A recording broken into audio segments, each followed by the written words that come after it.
တချို့ကလည်းကိုယ်နိုင်ငံအတွင်းကမြို့ပြတွေကိုပြောင်းလာကြတချို့ကလည်းကိုယ်နိုင်ငံရဲ့နယ်နိမိတ်ကိုကြော်ပြီးတခြားတိုင်းပြည်တွေနိုင်ငံရဲ့ခြားတွေမှာသွားပြီးအလုပ်တွေလုပ်ကြအဲ့တော့တောချစ်လက်တွေမှာဘာကြံလဲလူအိုလူမင်းနဲ့ဆင်းရဲခြင်းတွေပဲကြံရစ်ခဲ့တယ်ဒီကနေ့ကျမရေးနေသောဝတ္ထုများဟာအညာချစ်လက်ဝတ္ထုတွေကြီးပါလို့အဖြစ်တင်ရင်လေကျမဟာလွမ်းသောစိတ်ချစ်သောစိတ်မေတ္တာစိတ်ဖြင့်ရေးတာပါလို့ပဲကျမဖြေရမှာပါပဲနော်တောသူတောင်သားများရဲ့ဘဝဟာအင်မတန်မှအောက်ကျနောက်ကျနိုင်ပါတယ်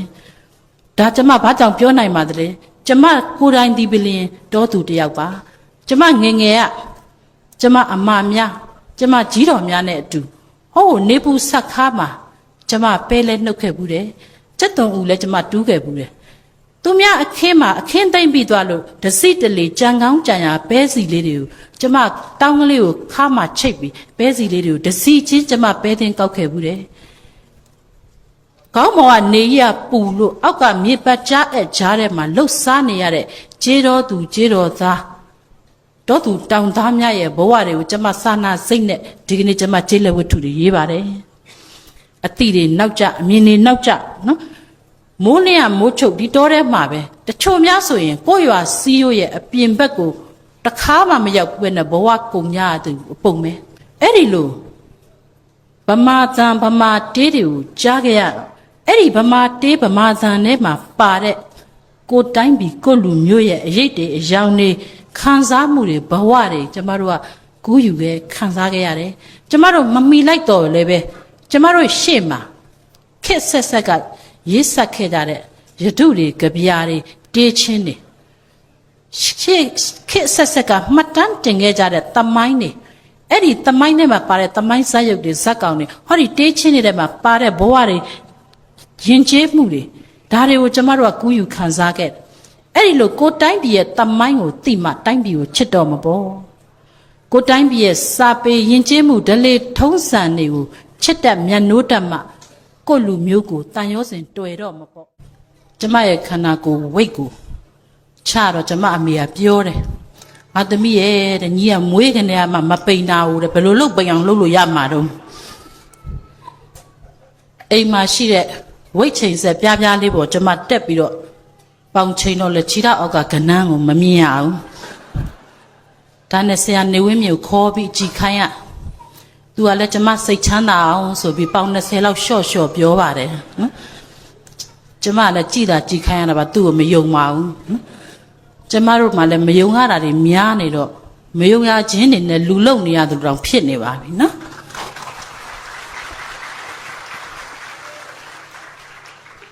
အော်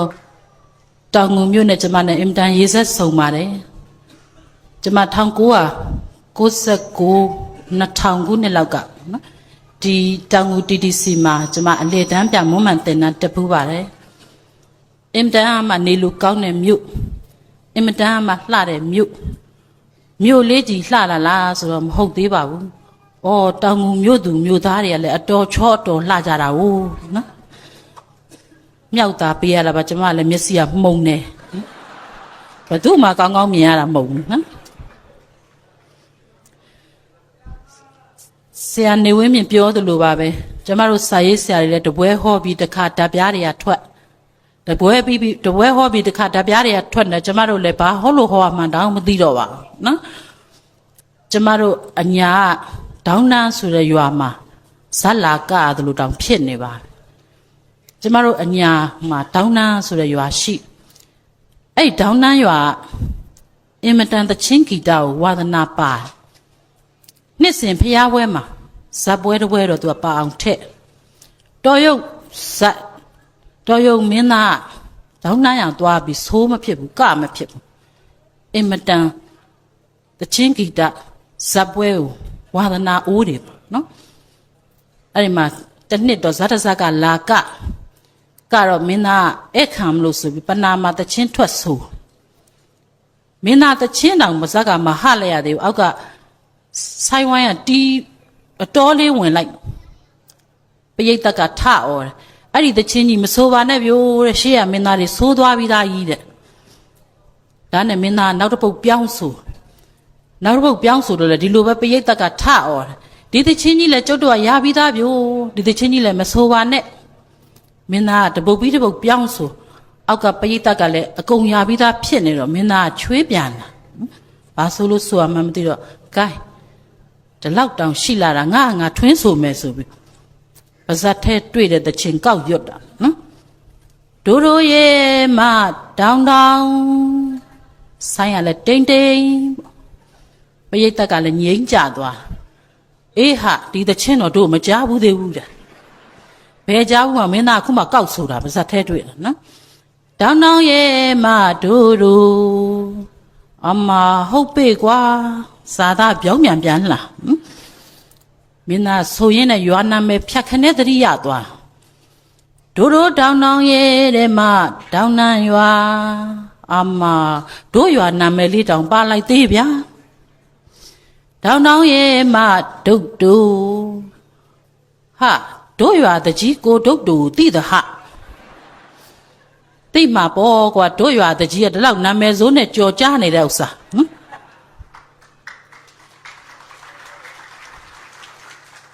ဒုတ်တူရဲ့မဒေါ်တွားဟာတကြီးကတော့ဒေါ်တွားလေသိသဟာဒေါ်တွားသိမှာပေါ့ကွာဒေါ်တွားအခရာဥစ္စာမြင့်ဒေါ်တွားရဲ့မဒိန်တောင်အလိုဒေါ်တွားမောင်စိန်ကောင်းဒိန်တောင်တောင်မလွတ်ပါလားဟာ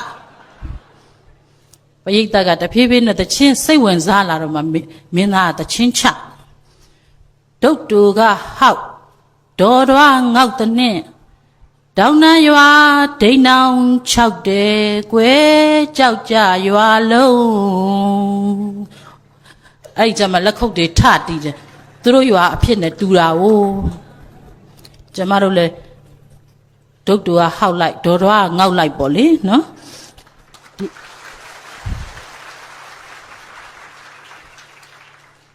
ကျမလည်းဟောဒီတောင်ငူတောင်မတောင်ငူမထင်ဘူးတောင်နန်းရွာလာလို့တော့အောင်းမေ့မိပါတယ်နော်ကျမတို့ရဲ့မြန်မာများထုံးစံနော်ရွာဝင်ရွာထွက်မှာတရွာနဲ့တရွာကူးကြလူးကြရင်ရွာဝင်ရွာထက်မြန်မာတို့ထုံးစံမေတ္တာမယားပို့ပြီးရွာဝင်တတ်ကြပါတယ်ရွာဆောင်နဲ့ကွင်းဆောင်နဲ့ကစပြီးဤရွာအတွင်းမှာမိတင်းနေထိုင်ကြကုန်သောကျေးရွာသူကျေးရွာသားအပေါင်းကိုယ်စိတ်နှစ်ပါးကျမ်းမာချမ်းသာကြပါစေဘေးဥပအန္တရာယ်ကင်းရှင်းကြပါစေမြက်ကောင်းရည်ကြီးပေါ်များကြပါစေဒီလိုမေတ္တာများပို့ပြီးရွာဝင်တဲ့တလေးရှိပါတယ်နော်ကျမလည်းဟောဒီတောင်ငူရွာဆောင်နဲ့ကွန်းဆောင်နဲ့ကစပြီးတောင်ငူမြို့သူများသောမြို့သားများချမ်းသာဒုက္ခပြေဝကြပါစေကောင်းကျိုးမင်္ဂလာအဖျားပြားနဲ့ပြည့်စုံကြပါစေအေးမြချမ်းကြည်မေတ္တာကြီးနဲ့ငါးမြီသီလလွန်တရားမွှေးလာသောဩဒိတမာလာပန်းရဏမေတ္တာအခါကမွှေးကြိုင်လန်းဆန်းကြပါစေလို့ဆုတောင်းမေတ္တာပို့တာအပ်ပါတယ်မေတ္တာပို့တယ်ဆိုလို့ကျမရွာကြီးတော်ကြီးတောင်သွားပြီးတတိယမိသေးကျမကြီးတော်ကြီးကပြောတယ်မေတ္တာများပို့ခဲ့တာကြာပါဘကောဤမေတ္တာပို့တယ်နဲ့ကိုပို့တဲ့မေတ္တာလည်းရောက်ဦးမဟုတ်အေးတဲ့တို့စီကစာတိုက်လို့ဆိုဘယ်နဲ့လုပ်ပါမလို့နဲ့ကျမကြီးတော်ရဲ့စာတိုက်ကဘယ်နဲ့ဖြစ်လို့တော့အိုးအေးငါအသက်18နှစ်သမီးတော့ကမိဘငါမကြိုက်တဲ့လူနဲ့ဇွတ်ပေးစားလို့ရီးသားရှိကိုခိုးလဲပါဆိုပြီးစာရေးထည့်လိုက်တာငါအသက်60ကျော်မှစာပြန်လာတာကြီးတော်စာနှစ်ပေါင်း60ကြီးများတောင်ကြာလာ ਈ လားကြာပါဘကောအေးမေတ္တာများအဲ့ဒီနှစ်ပေါင်း60ကြာမှငါပို့လိုက်တဲ့စာဟိုမှာစာလက်ခံမဲ့သူမရှိလို့လေငါစီပြန်လာတာမေတ္တာပို့တာတောင်မေတ္တာမရောက်တဲ့အဖြစ်နော်။နောင်ကျမတို့ပို့မဲ့မေတ္တာများဟာနှစ်ပေါင်း60မကြာပါစေနဲ့တော့လို့ကျမတို့ဆုတောင်းရတော့မှာပါ။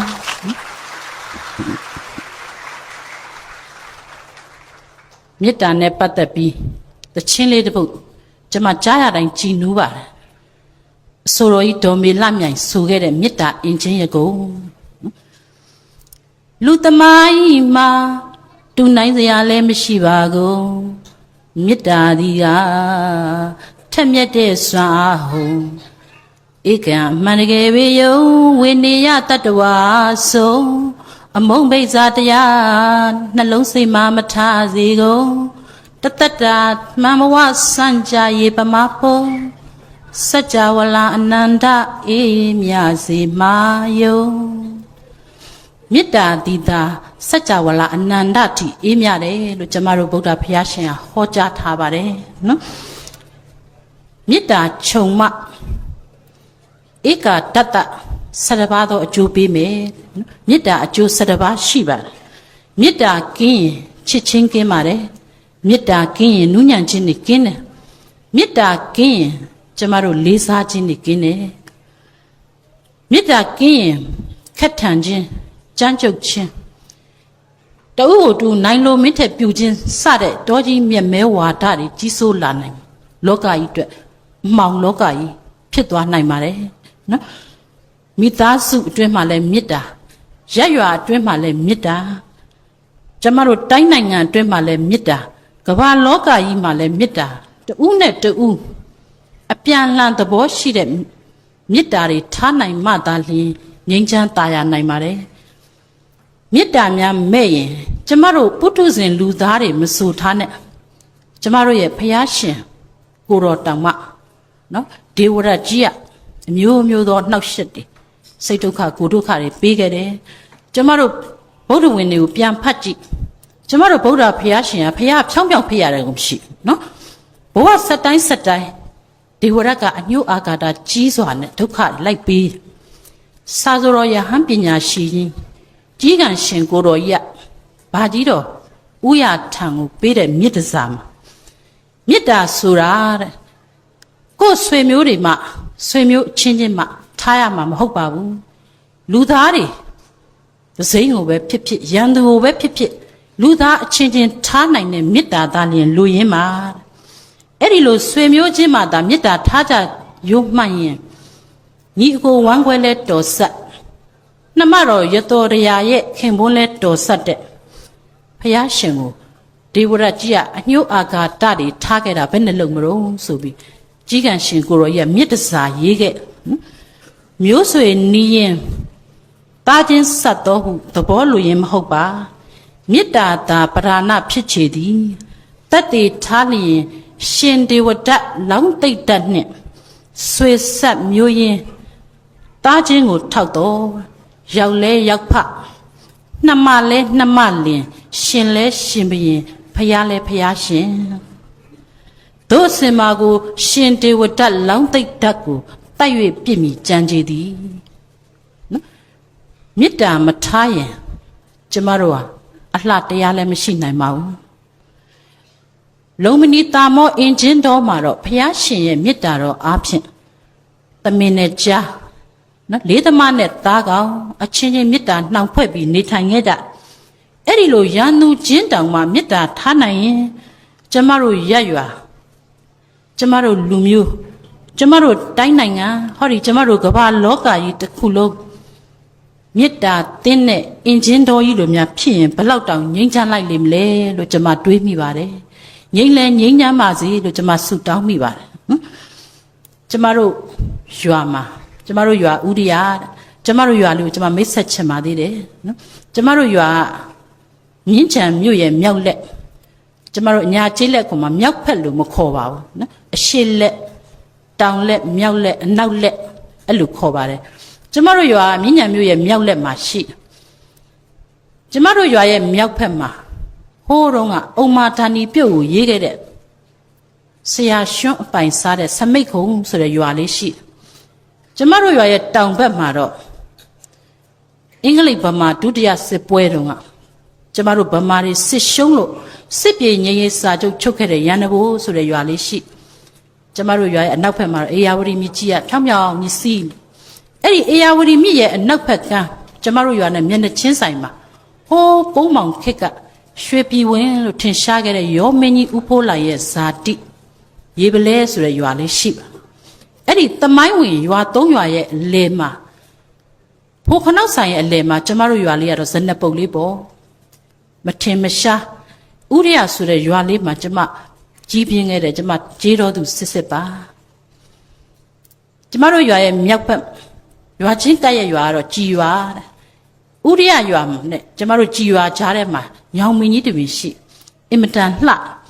ကျမတို့ဗမာပြည်မှာအင်မတန်မှတစ်ကြီးဝါကြီးတွေပေါ်ကြဒီနေ့ကျမတို့စာပေဟောပြောပွဲတွေရောက်တဲ့အခါကျေးလက်တွေရောအနှံ့ရောက်ပါတယ်တစ်ပင်ကြီးတွေရှိရွာတရွာကိုဝင်လိုက်လို့အဲ့ဒီကျေးရွာမှာရှိတဲ့တစ်ပင်ကြီးတွေကြည့်ရွာတတန်းကိုကျမတို့ကခံမနိုင်တယ်လို့ရှေ့ကစာဆိုခဲ့တယ်နော်အဲ့ရွာနေရွာကြားညောင်မင်းကြီးကိုကျမတို့ကညီမညောင်မင်းလို့ခေါ်တယ်ဥရိယရွာမှာရှိတဲ့အမနဲ့ကြီးရွာမှာရှိတဲ့ညီမနော်ဥရိယရွာမှာအမအိမ်အောင်ကြတယ်ညီမကြီးရွာမှာအိမ်အောင်ကြအမရွာကိုညီမလားလေညီမရွာအမသွားလေပေါ့ရွာနေပြန်ပြီးဆိုရင်တယောက်တယောက်ရွာအထွက်ထိလိုက်ပို့ကြအဲ့ဒီလိုလိုက်ပို့ရင်ရနေပြီကိုညီမလေးတယောက်တည်းမလွတ်ရတာနဲ့အမလောက်တဲ့လူကတဖြည်းဖြည်းနဲ့လိုက်သွားလိုက်တာဟိုဘက်ရွာကြီးရောက်သွားဟိုဘက်ရွာကြီးရောက်သွားတော့လေညီမရွာထဲကိုမဝင်နိုင်သေးဘူးသူကပြန်သွားတဲ့အမကိုလှမ်းကြည့်ပြီးတော့မဖြစ်သေးပါဘူးအမကိုငါလိုက်ပို့အောင်မှာပါပဲဆိုအမကိုလိုက်ပို့လိုက်တာဒီဘက်ရွာကြီးပြန်ရောက်လာကြဒီလိုပဲညီမနှစ်ယောက်တယောက်ကိုဟိုဘက်ရွာပို့လိုက်ဒီဘက်ရွာပို့လိုက်တယ်တဖြည်းဖြည်းနဲ့မှောင်းလာကဲတို့တော့ဒီလိုနေလို့တော့မဖြစ်တော့ဘူးတဖြည်းဖြည်းနဲ့မှောင်းလာပြီအဲ့ဒီတော့တို့ရွာနှစ်ရွာကြားတဲ့ညောင်မင်းရောက်ရင်တို့ညီမတယောက်ကိုတယောက်နောက်လှဲ့မကြည့်ကြစရန်ခွဲခွာကြဆိုရဲ့ဆိုပြီးညီမနှစ်ယောက်ကြောပေးပြီးတော့ပြန်ညအဲ့ဒါသူတို့တစ်သက်လုံးပဲအမလားလေညီမလားလေအဲ့ဒီညောင်မင်းထိလိုက်ပို့ပြီးညီမနှစ်ယောက်ကြောချင်းကပ်ပြီးခွဲခွာကြအဲ့ဒီညောင်မင်းကိုအစွဲပြုတ်ပြီးတော့ကျမတို့ရွာထဲအဲ့ဒီညောင်မင်းကိုညီမညောင်မင်းလို့ခေါ်တယ်ကျမအဲ့ညောင်မင်းကိုရောက်တိုင်းကျမအတွေးဝင်မိပါတယ်ဟောဒီညီမညောင်မင်းလိုပဲကျမတို့ကတကြီးနဲ့ရွာသားညောင်မင်းတွေစိုက်နိုင်ရမှာပေါ့ရှင်မရင်နဲ့တိုင်းသူပြည်သားညောင်မင်းတွေစိုက်နိုင်ရမှာပေါ့ကျမဒီလိုတွေးမိပါတယ်ဟိုရှေ့ခေတ်ကတော့အဲ့ဒီလိုမြန်မာတို့ကမေတ္တာစိတ်တွေကြီးကြတယောက်ကိုတယောက်တန်ရောစင်ကြီးကြတယ်ကျမတို့လူမျိုးကအင်မတန်မေတ္တာကြီးတဲ့တန်ရောစင်ကြီးတဲ့လူမျိုးပါအင်မတန်မှလည်းလွမ်းတတ်ကြကျမအမေရဲ့အမနော်ကျမကြီးတော့ညီအမနှစ်ယောက်ရွာမှာအတူတူနေခဲ့ကြတော့ကတော့ပဲနှုတ်သွားလဲအတူတူပေါ့ရေခွက်သားလဲအတူတူမျက်ရည်သွားတော့လဲမခွဲညီမနဲ့အတူတူနေခဲ့ကြတယ်တနွေပဲသိမ့်ရင်ကျမတို့ရွာတွေမှာတစ်နှစ်ပဲတွေသိမ့်ပြီးပြီဆိုရင်အဲ့ဒီပဲရိုးပဲမော်တွေကိုပဲမော်တိုက်ပေါ်မှာသိမ့်ညပဲမော်တိုက်ဆိုတာခြေတန်းရှည်အိမ်ကြီးတွေပေါ့နော်အောက်ထပ်မှာနွားထားတယ်ရွေရေဝင်တဲ့ရွာဆိုတော့အပေါ်ရမှာတော့ပဲရိုးပဲမော်တွေကိုသိမ့်ညလူစားတဲ့အစာမှာကျမတို့ဆန်ကိုချီးစားလို့ရသေးတယ်အဲ့ဒီနွားစာဘယ်သူမှချီးလို့မရမြည်ရည်တွေတိုးပြီဆိုရင်ခုတပြင်းလုံးရေပင်ကြီးဖြစ်သွားဘဲမှမျက်ရည်လို့လည်းမရအောင်နွားစာရှာမရတော့အဲ့ဒီရေတိုးတဲ့ကာလမိုးတွင်းကာလဝါဆိုဝါကောင်2လ3လစာအတွက်ဒီနွားစာတွေစုရပဲယိုပဲမော်တွေကိုအမအောက်ကနေဆောင်းနဲ့ရွက်ပြီးတော့ပဲမော်တိုက်ပေါ်လှမ်းပြီးရင်ကျမအမေကလှမ်းပြီးယူတယ်ညီမနှစ်ယောက်ဒီလိုပဲသိမ့်ခဲ့ကြတာပေါ့အတူတူနော်ကျမအမေကကျမအဖေလှေတကြီးနဲ့အိမ်အောင်ကြပြီလှေကြီးပေါ်မှာပါသွားတဲ့အခါကြီးတော်ကရွာမှာကြံရစ်ခဲ့ရှာတယ်အမေကလည်းလှေကြီးနဲ့ဘဝကိုရုံရင်းကန်ရင်းနဲ့မြို့ကိုခြေချကျမကြီးတော်ကတော့ရွာမှာပဲညီမလေးကိုလွမ်းရတစ်နှစ်တော့ကြီးတော်ကပဲသိမ့်ရင်းနဲ့ဝါလေကားလေးပေါ်တက်ပြီးဆောင်းလေးနဲ့ဝါလေကားလေးနဲ့တက်ပြီးတင်တဲ့အခါအမေကိုဖြတ်ခနဲသတိရသွားတယ်တို့အညီမအတူရှိတော့ကဟောဒီဝါလေကားမလိုခဲ့ပါတော့ညီမနှစ်ယောက်ငါဆောင်းပင်ပင် तू ကအပေါ်ကနေလှမ်းယူတာအခုတော့ငါညီမလေးနဲ့ငါဝေးသွားလိုက်တာအင်းဝနဲ့ဟန်တာဝရီတော့တွေ့ကျင်လို့မှမတွေ့ရကျမကြီးတော့အလွမ်းတက်တွေအားကြီးလာတဲ့အခါ तू မခံစားနိုင်တော့ပဲမော်ဆောင်းကိုပြက်ချပြီးတပတ်ကလေးပခုံးတင်မျိုးအေယာဝရီမြစ်ကမ်းဘေးကတောင်ပြင်ကိုသွားငိုအတန်ကုန်ဟစ်ငိုနော်ရင်မစီဒီလူလှိမ့်ပြီးအားရပါရငိုတယ်အဲ့ဒီလိုငိုပြီးအားရမှတပတ်ကလေးပခုံးတင်ပြီးရွာထဲကိုပြန်ဝင်လာအဲ့ဒီလိုမေတ္တာအားဖြင့်ကျမတို့ကငိုခဲ့ကြတဲ့လူမျိုးပါ ကျမတို့ရွာတွေမှာဆိုရင်နော်အလှကပြောရိုက်တန်ကြလဲငိုတာပဲတမန်တလုံးရေစက်ချလဲငိုကြတာပဲအဲ့ဒီလိုမေတ္တာအဖြစ်အလွမ်းအဖြစ်မျက်ရည်ကျတတ်ကြတဲ့လူမျိုးပါဟိုတော့ကဆိုရင်ကျမတို့အလွမ်းစာတွေကိုယရုတွေကြပြားတွေရေးပို့ခဲ့ကြဟောဒီတောင်ငူရဲ့တောင်ငူဘရင်ပေါ့နော်ယတုဘရင်နတ်ရှင်တော်ရဲ့ကျေးဇူးယတုကျမတို့အင်မတန်ကြိုက်ခဲ့ကျင်းငှက်နဲ့ဟိုတုန်းကတော့ရေးပြီးတော့ကျင်းငှက်ကိုလေဘေးမှာဆွဲပေးလိုက်ရင်အဲ့ဒီကျင်းငှက်ကပို့ခိုင်းတဲ့လူစီကိုရောက်အောင်ပို့တာတခါမှကျင်းငှက်ကလူမပို့တယ်လို့မရှိဘူးနော်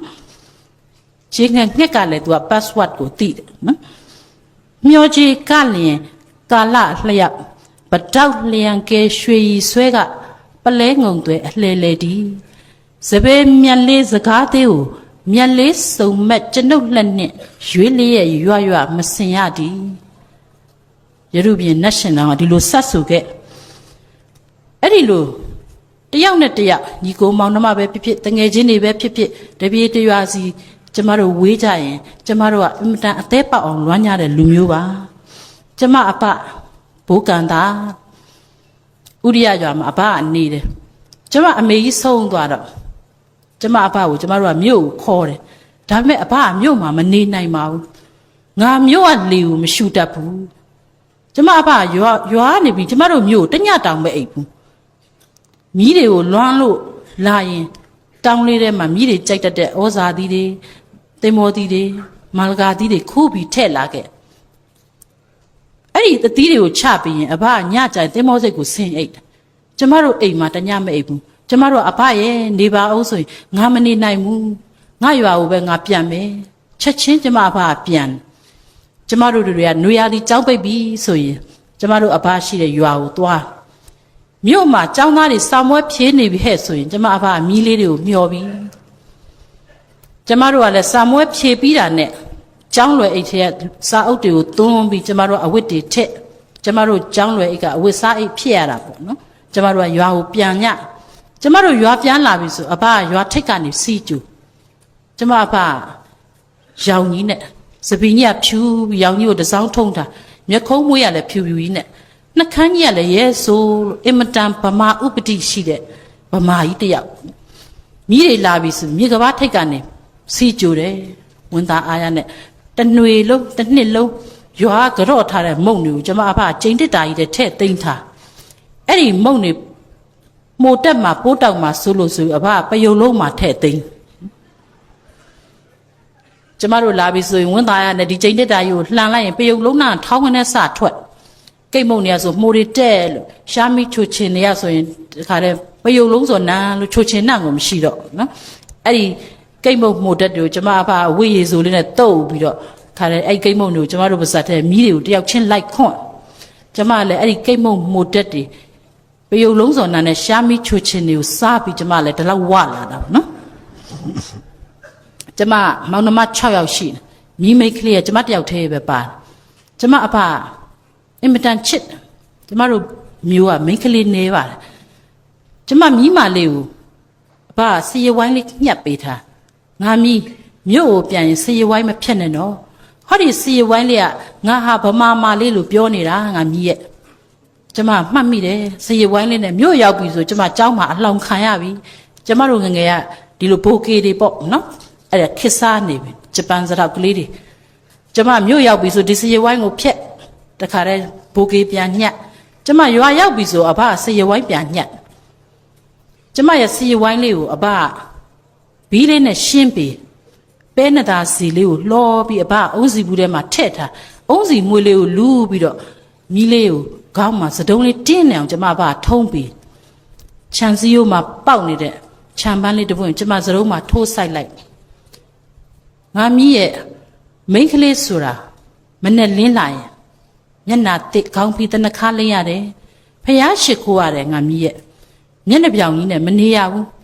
အဲ့ဒီမျက်နှာပေါင်ကြီးနဲ့နေရင်အပူသေးနဲ့တူတယ်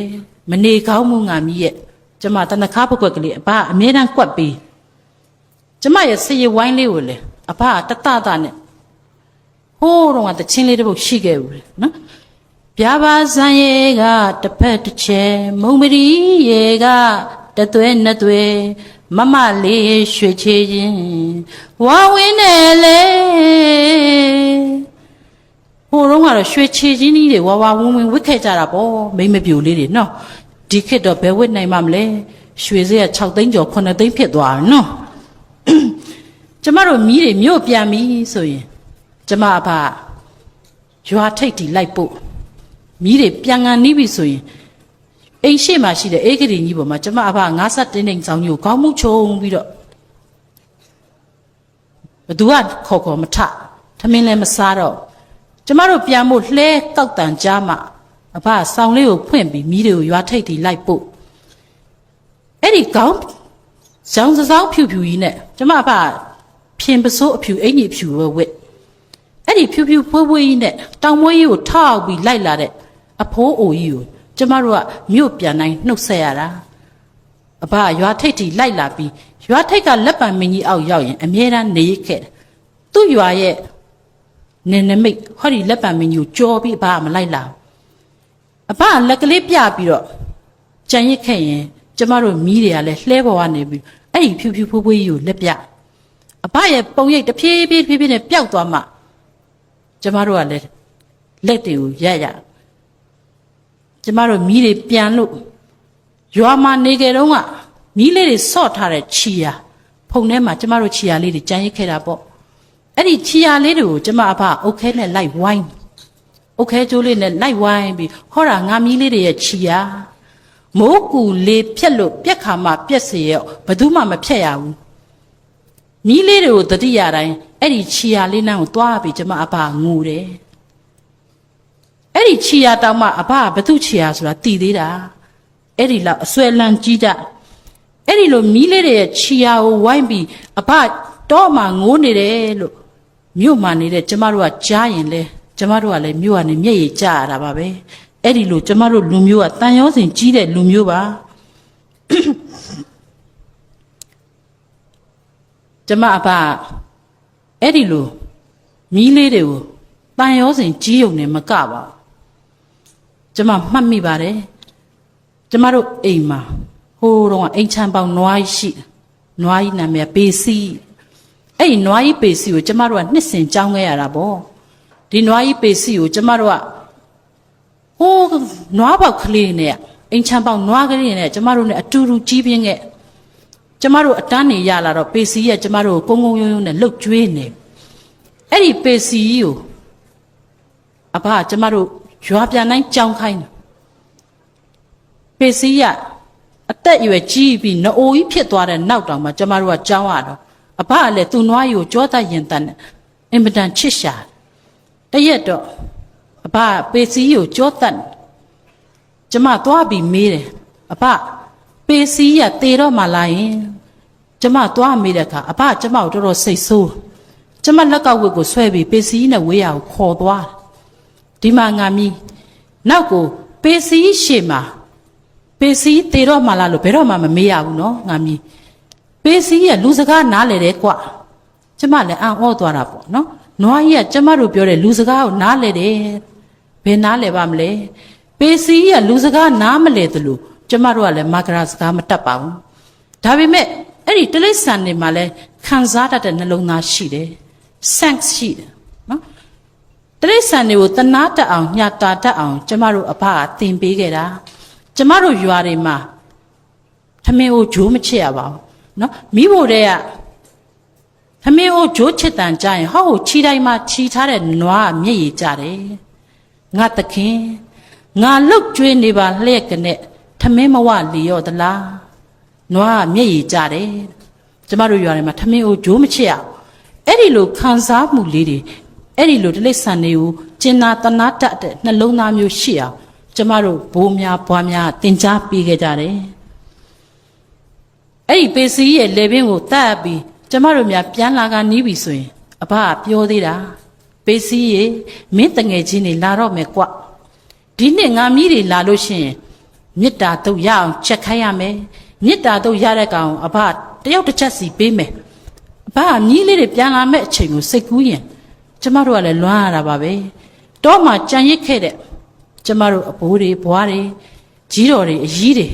ကျမတို့ဝင်းခွဲမောင်နှမတွေတငယ်ချင်းတွေ အားလုံးကိုကျမတို့ကလွမ်းရတာပါပဲနော်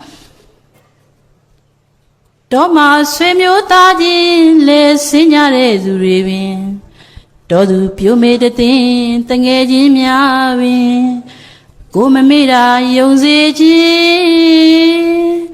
ကိုခွင့်သာခဲ့ရင်တစ်ခေါက်တစ်ခါရောက်လာဘူးသာဖြင့်ဒီတခြင်းများကြားရင်ကျမတို့ကရင်ကြိုးရင်ချီငိုရတာပေါ့အဲ့ဒီသူတန်ရောစင်တွေကိုအဲ့ဒီလိုမေတ္တာတွေကျမတို့ကအသေးကိုတန်ချွန်နဲ့ချစ်ထားတယ်လို့ဆွဲမြဲခဲ့ရတာတောသူတောင်သားတွေရဲ့ကြားထဲမှာကျမတို့ကတောစကားကိုတောနာနဲ့ကြားခဲ့ရတယ်တောနှလုံးသားနဲ့ပဲကျမတို့ကခံစားခဲ့ရဒီကနေ့ကျမရေးနေသောဝိတ္ထုများဟာအညာချစ်လက်ဝိတ္ထုတွေကြီးပါလို့အဖြစ်တင်ရင်လေကျမဟာလွမ်းသောစိတ်ချစ်သောစိတ်မေတ္တာစိတ်ဖြင့်ရေးတာပါလို့ပဲကျမဖြေရမှာပါပဲနော်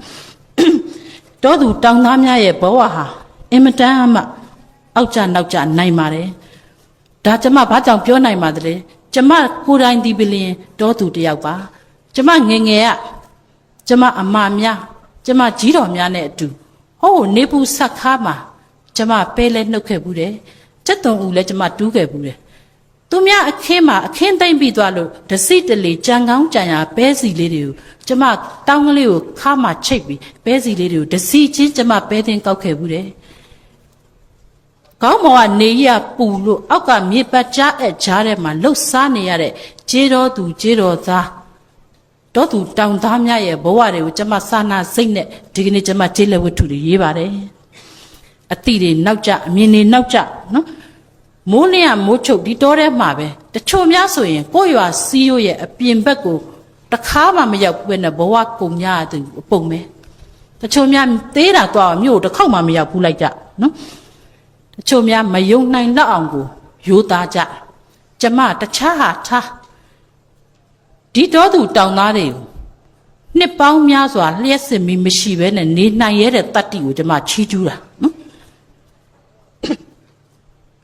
ကျမကိုတယောက်ဆိုရင်9နှစ်10နှစ်သားလောက်ခဏကျောင်းမှာကိုရင်ဝတ်ပေးထား9နှစ်10နှစ်ခဏဒီဘုန်းကြီးကျောင်းမှာကိုရင်ဘဝနဲ့နေလိုက်တာနှစ်ပေါင်း30ကျော်လို့40တာရောက်မိဘနှစ်ပါးဆုံးတော့ကြမ်းရစ်ခဲ့တာနှစ်မအပြူလေးတွေအဲ့တော့ဥပဇင်းကကျောင်းကလူထွက်ရဖို့ဖြစ်လာဥစဉ်ကကျောင်းကနေလူထွက်ပြီးဒီနှစ်မလေးတွေကိုတောင်သူလုတ်ကြွေးတာပေါ့နော်ဒါပေမဲ့ဥစဉ်ကရွာထဲမှာဟိုအိမ်ဒီအိမ်မသွားတတ်ဘူးတအိမ်ကို तू အကြောင်းရှိလို့သွားမယ်ဆိုရင်ဘုန်းကြီးကျောင်းကို तू အရင်သွားဘုန်းကြီးကျောင်းကိုအရင်သွားပြီးဘုန်းကြီးကျောင်းရောက်မှကျောင်းလေကားပေါ် तू တက်လိုက်သေးတာအဲ့ကျောင်းလေကားပေါ်ရောက်မှ तू ဆုံးခံလန်းတိုင်ကျောင်းပေါ်ပြန်ဆင်းပြီးတော့ဆုံးခံလန်းတိုင်သွားလူရောက်ချင်တဲ့အိမ်ကိုဆုံးခံတဲ့အတိုင်းသွားကြွကျမမေးကြည့်တယ်ကျမကိုအကိုရွာကိုပဲသွားလိုက်ပါတော့လားဆိုမဟုတ်ဘူးငါနှမရတဲ့ငယ်ငယ်လေးနဲ့သွားနေကြနေတော့တခြားလမ်းကိုမသွားတတ်ဘူးလေဆုံးခံလမ်းတိုင်းသွားတော့လမ်းမမတော့ဘောဟာကျမဘာကြီးညံဆိုရင်ကျမအဖေရဲ့ညီဘာကြီးညံအင်မတန်ရိုးတယ်ကျမစောစောကပြောတဲ့ရွာကနေကိုယ့်ရွာစီယိုကနေအပြင်ကုန်တစ်ခေါက်မှမရောက်ဘူးလားကျမတို့ရွာပြန်ရင်တော့အင်မတန်ချစ်ရှာပါတယ်ဘာကြီးညံကျမတရက်တော့တောထဲကိုလိုက်သွားရွာရောက်ရင်ကျမတို့အမျိုးတွေကိုတွေ့ကြရင်ရွာထဲမှာတိတ်မတွေ့ရလဲဆင်းနေကြရတာကိုကျမတို့ကတစ်ခင်းရာခင်းရှိတဲ့နေရာတို့ကျမတို့ကတောလို့ခေါ်ကြတာတောထဲကိုကျမလိုက်သွားတော့မြေကွက်ထဲမှာမြေပဲဥတွေနှုတ်ပြီးပုံထားနွားကထားတဲ့လှဲကြီးကလည်းရက်လို့ပေါ့လှဲကြီးပေါ်မှာမြေပဲရိုးတွေတင်းကျမအကြီးဆန်တီကခေါင်းပေါင်းကြီးနဲ့ကျမဘာကြီးနဲ့အကြီးရဲ့ပုံကိုကျမလိုချင်တော့ကျမဓာတ်ပုံရိုက်ပြီးတော့ကင်မရာလေးထုတ်လိုက်ကျမဘာကြီးပြပြသလဲနဲ့ညင်းတယ်ဟာမလုတ်ပါနဲ့မထူရဘာကြီးကိုချင်းဓာတ်ပုံမရိုက်နဲ့ကွာပြေးတာလှဲကိုပတ်ပြီးကျမလည်းစကြင်တော့လိုက်သူကလည်းလှဲပတ်ပြီးကျမလည်းနောက်ကလိုက်ဘာဖြစ်လို့လဲဘာကြီးရဲ့ကျမဟောဒီလှဲလေးကိုနောက်ခံထားပြီးကြီးတော်နဲ့ဘာကြီးနဲ့အကြီးပုံရိုက်ချင်လို့ပါဘာကြီးရဲ့မလုတ်ပါနဲ့ဟာနင်တို့ဓာတ်ပုံတွေရိုက်လိုက်တဲ့ဒီဓာတ်တွေကတော်တော်အားပြင်းတာဟုတ်ဟာငါဘာငါဒီမှာနေတဲ့လူကြီးနင်တို့ဓာတ်ပုံနဲ့ရောက်သွားအောင်ဆွဲလိုက်တဲ့ဓာတ်ကြီးကနဲမှမနေပဲငါတူမရမရိုက်ပါနဲ့ဟာလူကမှငကိုကအိုလို့နဲ့တဲ့ပါနင်တို့ဘာကြီးကိုဘူးအေးကြည့်ပါလားဟာသားသမီးတွေကအဖိတ်ဓာတ်ပုံကိုးကွယ်ခြင်းလို့ပါဆိုပြီးဓာတ်ပုံရိုက်လိုက်တာနောက်တစ်လနေတော့သေပါရောလားဟာအဲ့ဒီလိုကျမဓာတ်ပုံရိုက်ချင်မယ်လို့ကိုရိုက်လိုက်မှ ဥပါဒံဖြစ်ပြီးသေးသွားမှဆိုတာနဲ့ကျွန်မအင်မတန်မှကျွန်မဘာကြီးပုံလိုချင်ပြီးဓာတ်ပုံမရိုက်ခဲ့ရပါဘူးနော်ကျွန်မတို့ရွာနတ်ကတော်မတောင်းကြည်မြို့ကိုနတ်ကနာသွားပေးပြီးတော့ရွာပြန်လာတော့မြို့က30ချိုးခောက်ထီလေးလက်ဆောင်ပေးလိုက်ဒီခောက်ထီဆိုတာကိုရွာအံ့ဩကြထီဆိုမှတော့ဒီလိုဖွင့်လိုက်ရင်အပြန့်ကြီးဖြစ်ပြီးထီချောင်းလိုက်ကြည့်ပေါ့နော်အဲ့ဒါကိုမဟုတ်ဘူး30ချိုးထားတဲ့ထီဆိုတာကိုကြားတောင်မကြားဘူးဆိုတော့ရွာမယုံလို့လားလာကြည့်ကြတနေ့မတောင်းကြည်အိမ်ရှိလှေတွေလှဲတွေမနှဲဘူးတခါတည်းဒီ30ချိုးခောက်ထီလာတယ်မတောင်းကြည်လည်းဒီခောက်ကြီးကိုဖွင့်ပြလိုက်အစစ်ချိုးပြလိုက်ဖွင့်ပြလိုက်အစစ်ချိုးပြလိုက်ပေါ့အဲ့ဒါမြည့်ရဲ့နောက်ဘက်ကရွာတွေကဒီထီကိုချိုးပြီးမှပြန်ဖွင့်ရတယ်ဆိုတာမယုံတဲ့အုပ်စုနဲ့ယုံတဲ့အုပ်စုအလောင်းစားတွေတောင်ဖြစ်ကြအဲ့လောက်ကြည့်လေတွေနဲ့ကူးလာဟဲ့တောင်းကြည့်မှဖွင့်